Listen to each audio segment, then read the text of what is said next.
दुसरी एक ओवी अजून दुसऱ्या अध्यायात आली होती, जी निहाळण्यासंबंधी आणि निरखण्यासंबंधी आणि पाहण्यासंबंधी होती. ओवी आहे, एक अंतरी निश्चळ जे निहाळता केवळ आणि विसरले सकळ संसार जात. म्हणजे आत्मसाक्षात्कार होण्यासाठी काहीही करावं लागत नाही, कोणतंही कृती करावी लागत नाही, कोणताही जप किंवा तप किंवा प्रार्थना स्तुती किंवा काहीही कर्मकांड करावं लागत नाही. केवळ निहाळता आलं पाहिजे, निहाळण्याची कला आली पाहिजे, मन अद्वैत करण्याची कुसरी आली पाहिजे, ज्याला पाठामध्ये माऊली म्हणते, अद्वैत कुसरी विरळा जाणे. एक अंतरी निश्चळन जे निहाळता केवळन विसरले सकळ संसार जात. सर्व जगाला त्या कलेचा विसर पडलेला आहे आणि भलत्याच गोष्टीमध्ये सर्व लोक अडकून गेलेले आहेत. म्हणून अशा अडकून गेलेल्या लोकांना कधीही आत्मसाक्षात्कार होणे शक्य नाही. आणि ही अडचण ओळखून माऊलीने ज्ञानेश्वरी लिहिली. आणि ज्ञानेश्वरीमध्ये मी ज्या या सगळ्या गोष्टी सांगितल्या, या सगळ्या गोष्टी ज्ञानेश्वरीमध्ये माऊलीने प्रत्येक अध्यायामध्ये वारंवार वारंवार वारंवार सांगितलेले आहेत. पण आपण इतके आंधळे आणि बेहोश आणि बहिरे आहोत की ज्ञानेश्वरी 50-60 वर्ष वाचूनही आपल्या टाळक्यात काही ते घुसलं नाही. काय वाचलं देव जाणे. आणि अशी ही सगळी परिस्थिती केवळ आणि केवळ योग्य मार्गदर्शन नसल्यामुळे होते. ज्यांना हे निहाळणं माहिती नाही, ही अद्वैत कुसरी माहिती नाही, ही ध्यानाची कला माहिती नाही, ते दुसऱ्याला काय शिकवणार. आणि त्यांना जे माहिती आहे ते सगळं बंधनात टाकणारं आहे, बंधन वाढवणारं आहे, भवचक्रात अडकवणारं आहे, जन्म मृत्यूच्या फाशात पकडून ठेवणारं आहे. तेच आपल्याला अध्यात्म म्हणून शिकवलं गेलं. आणि म्हणून आज जगाची परिस्थिती आपण अशी बघतोय. सर्वत्र धर्मांचा बोलबाला आहे, पण जगात कुठेही शांती नाही. युद्ध आहेत, दहशतवाद आहे, बॉम्बस्फोट आहेत, दंगली आहेत, खून आहेत, बलात्कार आहेत, आत्महत्या आहेत आणि सर्वत्र दुःखाचा वणवा पेटलेला दिसतोय. सर्व मानवजात अत्यंत दुःखामध्ये दिसते आहे. हे सगळं केवळ अध्यात्म चुकीच्या दिशेने गेल्यामुळे आणि माऊली सारख्यांचं मार्गदर्शन नीट समजवून न घेतल्यामुळे घडलेलं आहे. आणि म्हणून निदान आपण तर काही जग सुधरवू शकणार नाही, पण निदान आपण आपल्या स्वतःला सुधरवलं पाहिजे. असं जर प्रत्येकाने आपल्याला सुधरवलं तर आपोआपच जगही सुधरेल. पण त्याच्यासाठी प्रत्येकाला वैयक्तिकरित्या सुधरावं लागेल. आणि असे वैयक्तिकरित्या जे सुधरतील त्यांच्याच जीवनातून दुःख दूर जाईल. अन्यथा हे जन्ममरणाचं दुःख अनंत जन्मापासून आपण भोगत आहोत आणि पुढचेही अनंत जन्म आपण ते भोगतच राहू. आणि त्याच्यासाठी ही ज्ञानेश्वरी आहे, त्याच्यासाठी हा अध्याय आहे. आणि हे सगळं आपल्याला समजावून घ्यायचं आहे. आता खरं म्हणजे या अध्यायाचा जो सार आहे तो सगळा मी तुम्हाला सांगितला. हा एवढा सार आहे. आणि म्हणून या अध्यायातल्या ज्या काही महत्त्वाच्या ओव्या आहेत त्या मी आता वाचतो, की जे माऊलीने मागच्याही अध्यायात सांगितलं तेच या अध्यायातही सांगितलंय आणि त्याच्यावर फार जास्ती याच्या चर्चा काही आता करत नाही. 15-20 मिनिटंच राहिलेली आहेत आणि त्या 15-20 मिनिटांमध्ये ज्या ज्या काही महत्त्वाच्या ओव्या आहेत तेवढ्या आपण घेऊ आणि हा अध्याय आज संपवू. ओवी येते, ऐसे जे साक्षीपण जे शून्य नव्हे स्वभावानं, परी ते गगनाहून सूक्ष्म असे. जे अनंत आकार रहित, मन इंद्रिया नाही सापडत, ब्रह्मतया म्हणतात बा अर्जुना. जे असे निराकारपणे, न तेथे जन्माचे भासणे वा मृत्यूच्या त्या कारणे ते नष्ट नाही. ऐशा या असनेपणात पंचमहाभूते प्रकटतात आणि जीव ते जन्मतात. ते अध्यात्मगा. अध्यात्म या शब्दाचा अर्थ माऊली सांगते की जीवाला अध्यात्म म्हणतात. अध्यात्म म्हणजे जीवभाव.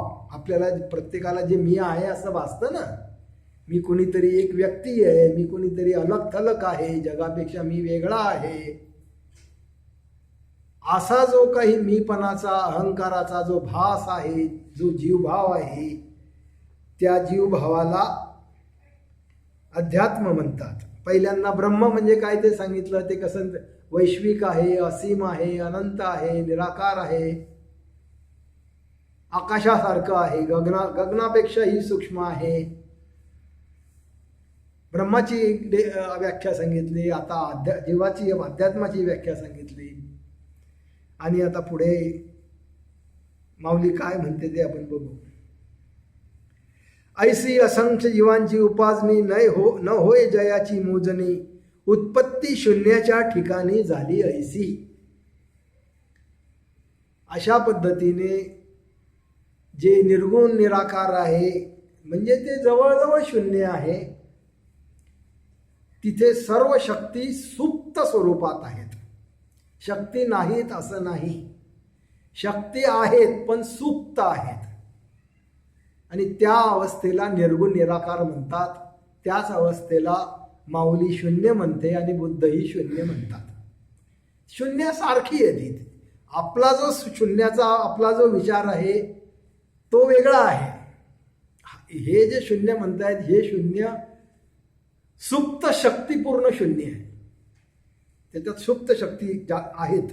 आपला जो शून्याचा कन्सेप्ट आहे तिथे काहीच नाही आहे, काहीच नाही तिथे असं नाही. तिथे शक्ती फक्त सुप्त अवस्थेत आहेत.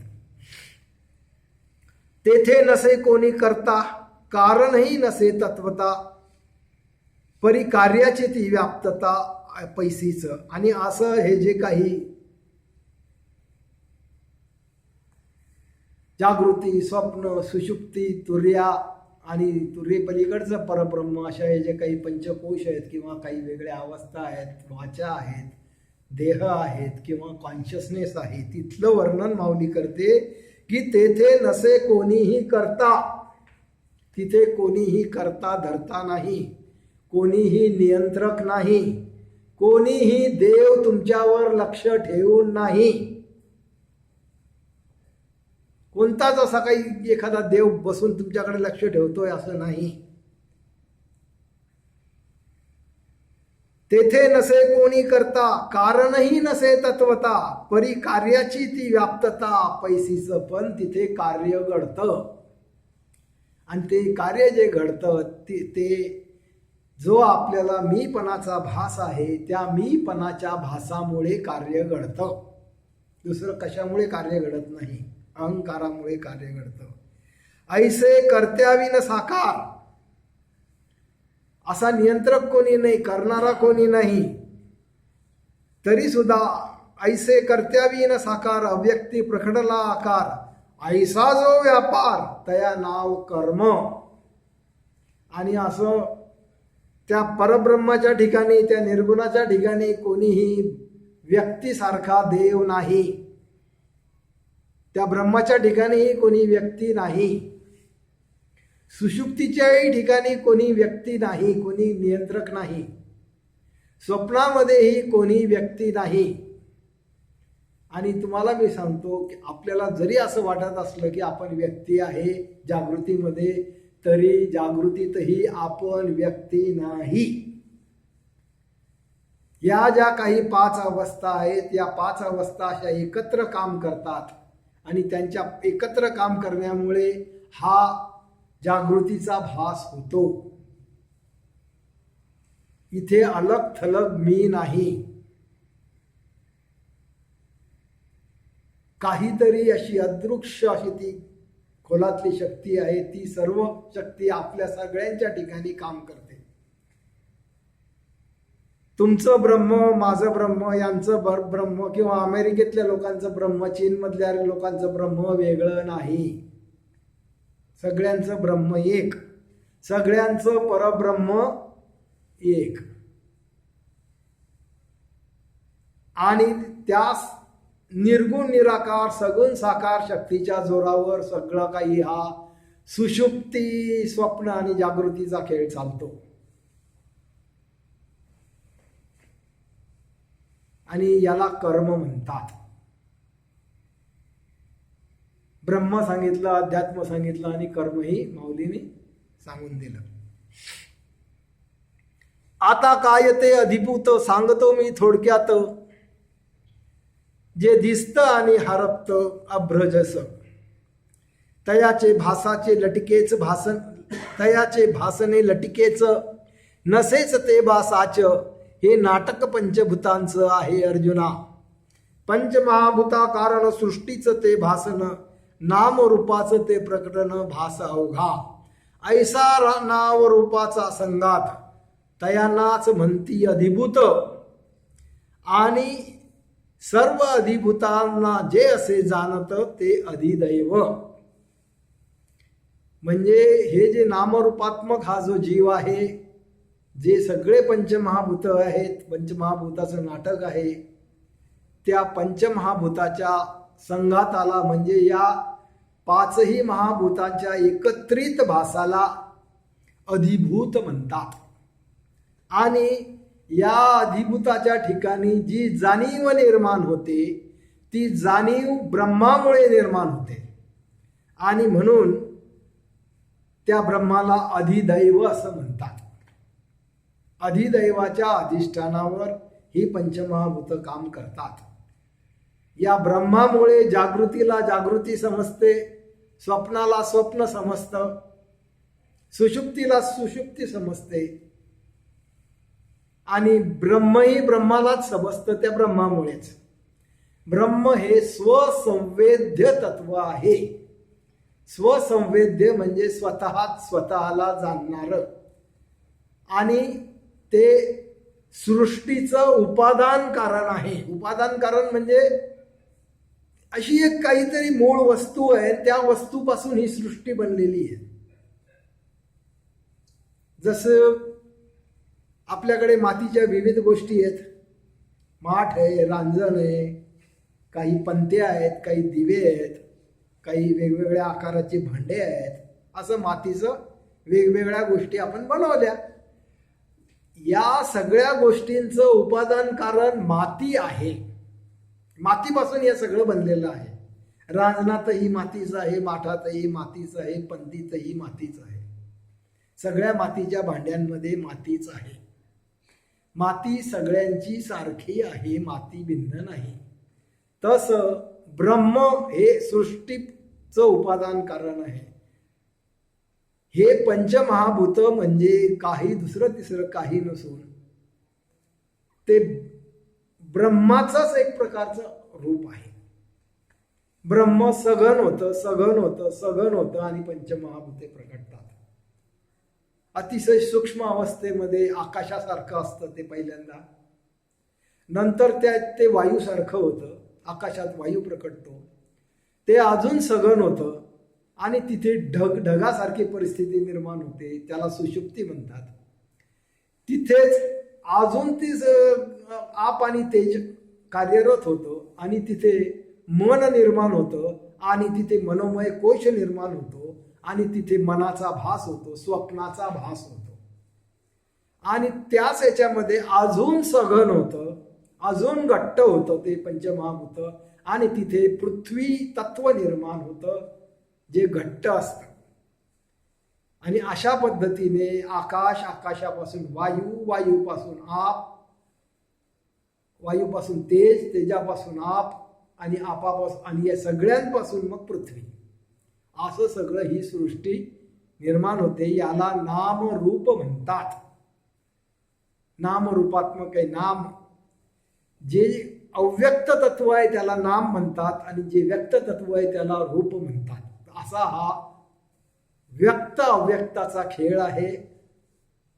जे चेतन तत्व आहे त्याला नाम म्हणतात आणि जे रूप आहे त्याला, ते जड तत्व आहे, पंचभूत आहे, त्याला रूप म्हणतात. असं हे नामरूपात्मक चेतन जड यालाच सांख्यांनी पुरुष प्रकृती म्हटलेलं आहे.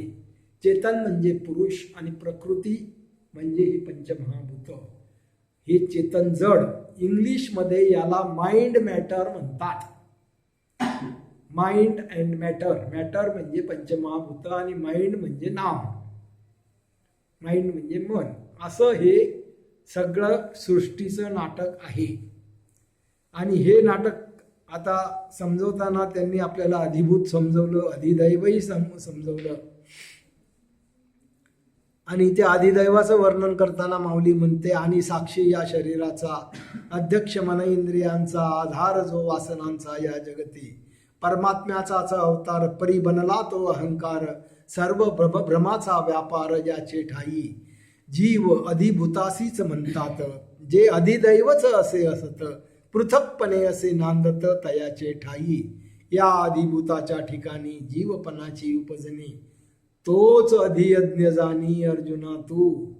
या अधिभूताच्या ठिकाणी जो जीवाचा भास होतो, जो अहंकाराचा भास होतो, त्याला अधियज्ञ म्हणतात. अशा पद्धतीने आपण ब्रह्मही पाहिलं, कर्मही पाहिलं, अध्यात्मही पाहिलं, अधिदैवही पाहिलं,